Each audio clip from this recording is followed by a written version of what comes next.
Why does life feel empty? Well, it's because it has no feeling.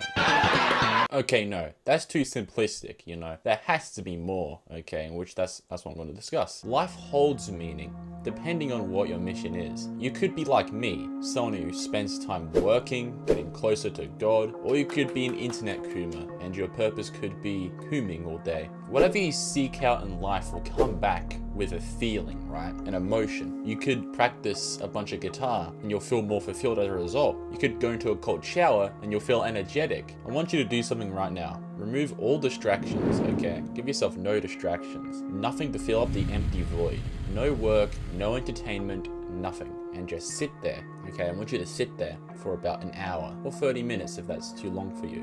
But an hour is perfect. What feeling comes when nothing's there to entertain you? The void. I call it the void, but you can call it boredom or emptiness. Void, boredom, emptiness. This is why so many people who have no purposes fill their lives up with garbage, such as video game, porn, and addiction. Because they themselves need something to fill up their lives since they're lacking meaning, okay? And thus, without a purpose to commit to, the feeling of void grows stronger. Life seems to really be about escaping that void feeling, right? As people escape that feeling through video games and cheap thrills every single hour. However, what if I told you that escaping boredom and the void was the worst way of living life? What if I told you that you must embrace the void, allow it to sit there and claw at your soul, because you would rather have a small cat claw your soul than a bear? So what do I mean by that, with that analogy, with the cat and the bear? The more you try to fill up the void, right, the more the void will spit back at you. And basically, in non-philosophical terms, what I'm saying is that if you try to drown out the emptiness and the boredom of your life with pleasures, then those pleasures are going to result in maximum consequence. They'll make your life so much worse. Because look, everything has a consequence. Every single action. I've explained this before, but if you were to do weed, there's a consequence. If you were to watch porn, there's a consequence. If you were to, I don't know, attack someone in the street, there's a consequence, you know? And pleasure,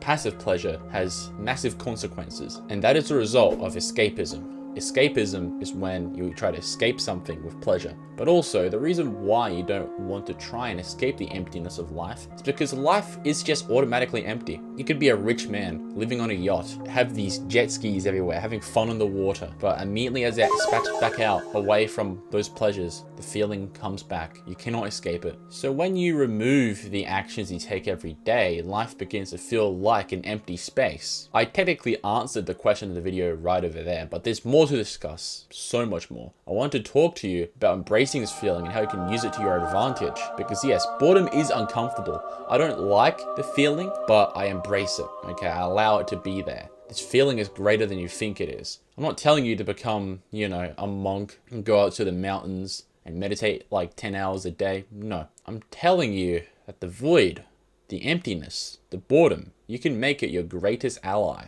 So let's make it your greatest ally. Number one, stop running from boredom. Stop running from the empty feeling. That's what people do. So what is running from the empty feeling like? So you get bored, you play video games, you're bored again. Play something else that's more high in dopamine. You get bored again, watch YouTube videos. You get bored again, do something else more depraving. It depends, you know? Because the more you run from boredom, the more you waste time doing something useless. And that is the problem. Because how it works is that boredom is a trigger, okay? Boredom is a trigger to be entertained. And you can use this feeling towards your work. So how does that work? So people's boredom triggers, right? They get bored. What do they do afterwards? They do a pleasurable activity because it's entertaining. What I do when I get bored, I remind myself of my work and I chase it. That's what you can do with your boredom. You can be like, oh no, I'm bored. I don't feel great.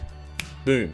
Time to work, because working does make you feel good. Okay, it might be boring in the time because it's like work isn't as high in dopamine spikes as TikTok is, but the feeling you get afterwards is fulfilling. So once you get bored, you think about work instead of escaping with video games. You want to come at peace with the feeling. So remove all distractions, okay? Remove all distractions, because it's probably a habit now that you go on TikTok every single day. And when boredom arises, instead of escaping it, think about your work instead of abusing passive pleasure. So why is abusing passive pleasure and escapism an issue? Like I said, it leads to consequence, but it makes you waste time. Because look, you could get so much things done, right? You could be making money, becoming more intelligent, learning a skill with boredom. but you choose to escape it because you don't like the feeling and it's uncomfortable, and thus your future will end up, being worse. Plus, you don't want bad habits, okay? You don't want boredom to trigger your bad habits anyway, so you want to cut that out immediately. So don't escape from boredom, use it as a trigger towards your advantage. And look, I used to live a life where I was escaping boredom constantly. I'd wake up, play video games, scroll on YouTube, bad habit galore, and it felt horrible. I was depressed every single day because of that. So instead of, abusing your dopamine and your pleasures every single time you're bored, use it towards your advantage, okay? Get bored, work, and thus your life will actually feel less empty as a result, even though you'll still feel empty. It's just you'll have meaning onto it now, Number 2, use the void for your advantage. So that's what I just said, using it to your advantage, because we want you to disconnect void from pleasure, then we want you to use it towards working. Get rid of all distractions, get bored, be fine with being bored, and then work. That's what it should look like. So when you get bored, your first thought should be about your work. Because here's what boredom is. It's a feeling of not doing anything. The feeling of I'm not doing anything, so I need to do something. You could be a rich millionaire and you're not doing anything at the moment, so thus you're still bored. Could be a poor person and you're entertaining yourself, so you're not bored, but you're still gonna be bored anyway in the future. So really, this is what boredom should be viewed as. A call to action. Okay, a call to action, because emotions really are things you act on. So when you're bored and you feel empty, you should act immediately. Like go work, do something fulfilling with your life. That is the best thing you could do when you're bored. And the reason why this is important is because boredom comes when you're not moving towards something. And when you start to use boredom to your advantage, you start to move towards your goals faster than ever, because boredom is now a call to action. That is how a lot of disciplined athletes and business CEOs viewed their boredom, right? They got bored, they acted. So just take action instead of drowning it out. And I use this principle since I've blocked out all of my bad habits now.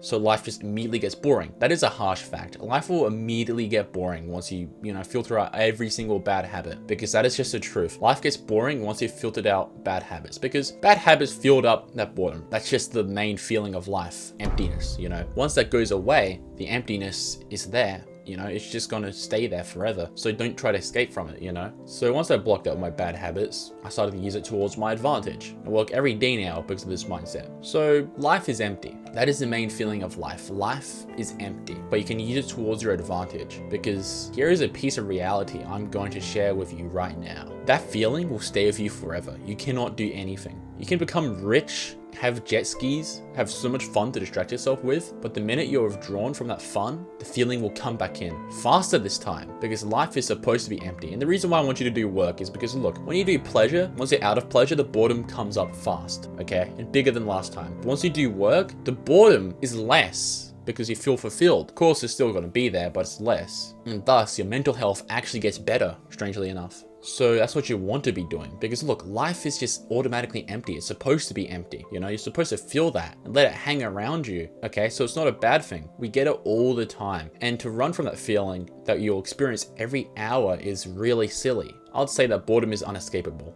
Okay, you just can't escape it, which is why you should use it towards your advantage. Life is supposed to feel empty, and you can find something out of that emptiness. If life wasn't empty, you would feel great every hour, and thus you won't be trying to seek results or satisfaction. Boredom is kind of a motivator. You get bored and then you start working towards something. So be grateful that life feels empty. It's not a bad thing. Keep never quitting.